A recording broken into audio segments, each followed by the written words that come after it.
This is a continuation of last week's Sunday Nuggets. Last week, I started with a famous quote by the great inventor Thomas Edison, which says, "Genius is 1% inspiration and 99% perspiration." I drew an analogy from Joseph's story with Pharaoh and how in a time of crisis, he not only interpreted Pharaoh's dream, but proposed a solution to the problem, which was imminent famine. Some might wonder what Joseph's story has to do with Thomas Edison's "Genius is 1% inspiration and 99% perspiration." It's very simple, really. You can have the best visions, plans, ideas, dreams, and solutions, but if you don't put in the work of perspiration, your dream remains a pipe dream. In fact, God can even wake you up from sleep and say, "My daughter, you will have the biggest restaurant in this city." If you don't take any concrete steps towards actualizing the word of God, it remains just a word. Many people are living their dreams in their heads without doing anything tangible or practical towards realizing their dreams. God has said it, but you have to bring it to pass by running with the vision. The miracle of blessing is actualized or manifested in the place of execution, but most of us are too chicken to try. I heard a rewrite of a famous quote by Dr. Miles Monroe, and it was paraphrased by the motivational speaker Les Brown. It goes like this: "The graveyard is the richest place on earth because it is here that you'll find all the hopes and dreams that were never fulfilled, the books that were never written, the songs that were never sung, the inventions that were never shared, the cures that were never discovered, all because someone was too afraid to take that first step, keep with the problem, or determined to carry out their dream." There are so many people who have great ideas but say that they can't execute because they don't have money. The reality is that a lot of those people have seen the money they require for that idea 10 times over, but they spend the money on something else because they are too scared to run with their vision.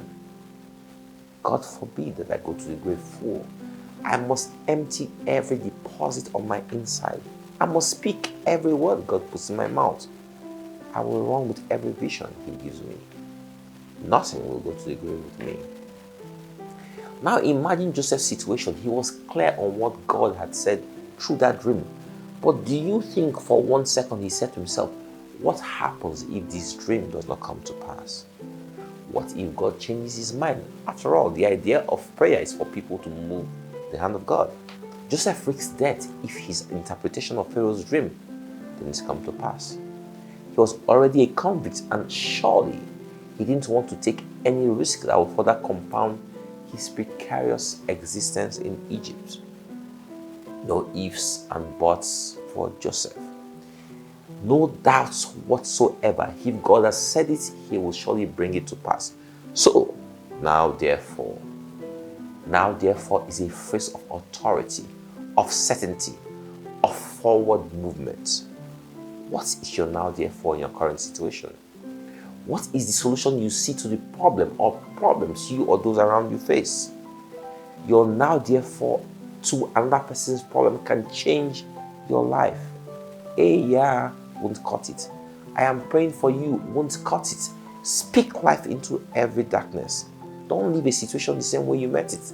Let people feel your impact. Stop thinking you're stupid or that people will laugh at you. Speak. Act. Run with the vision. Let's see what happens after Joseph gave Pharaoh his solution to the crisis that will befall Egypt. And for that, the dream was doubled unto Pharaoh twice. It is because the thing is established by God, and God will surely bring it to pass. Now, therefore, let Pharaoh look out a man discreet and wise, and set him over the land of Egypt.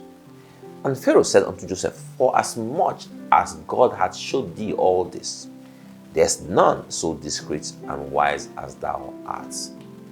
And Pharaoh said unto Joseph, See, I have set thee over all the land of Egypt. And Pharaoh took off his ring from his hand and put it upon Joseph's hand, and arrayed him in vestures of fine linen, and put a gold chain about his neck. Your solution will lead to your promotion. The world needs people who hear from the God of solutions. The world needs problem solvers, not problem creators. The world doesn't need more confusionists. The world does not need more rumor mongers. The world doesn't need more beer power gossips.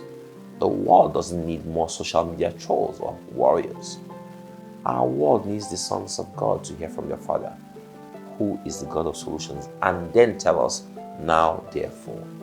Now do this, now say this, now go here. Romans 8:19 says that the earnest expectation of the creature waited for the manifestation of the sons of God. Manifest as what exactly? Have you ever thought about this? Those who say they are Christians see an accident, and instead of stopping to help, they make a video and upload it. Is that how you are manifesting? Is that how you are showing you are the sons and daughters of God? Uploading and promoting problems all day long. This is madness. We are missing out on our promotion because we focus on problems and not on solutions. Let me tell you why we run from solutions. Because it's hard work. Solutions means running with the vision. Nobody wants to run with the vision. We are waiting for manna from heaven. Don't you know that they still had to fetch the manna? There was still some effort made, and manna didn't fall into their mouths. Let me end with Joseph. And Joseph was 30 years old when he stood before Pharaoh, king of Egypt.